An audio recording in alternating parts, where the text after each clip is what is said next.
Hi, everybody. Welcome to the second lecture here in the online version of our course. Today, I wanted to talk about self-disclosure. There's a good chapter on self-disclosure, and self-disclosure can be kind of controversial in counseling.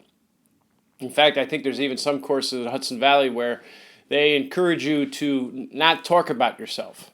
And certainly, there are boundaries and limits you have to keep in mind when you do talk about yourself. But used appropriately and judiciously, talking about yourself with a client can be very, very therapeutic.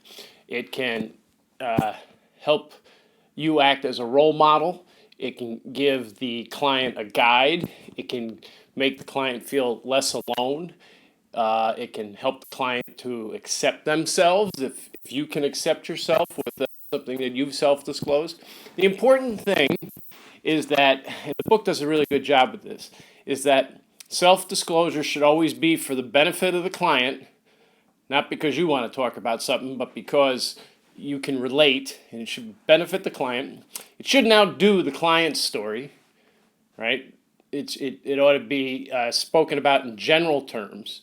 So if, for instance, we're talking about addiction kind of stuff, you don't say, you don't say, well, you think that's a lot. You should have seen how much I used to drink back in the day. You don't do that. Another thing is you use it when you've built a rapport with the client. Don't do it too soon. So you want to make sure it's always for the benefit of the client, that it's in general terms, that it doesn't outdo the client's story, and that it's appropriate for the situation once rapport has been developed. If you think about it, in many cases, when you're working as a counselor, you are a role model for the client. They look up to you. And it can be very powerful to let them know that you've also had challenges in your life and that working through it is part of the process. So I would encourage you to give a lot of thought to self-disclosure. Don't over-disclose.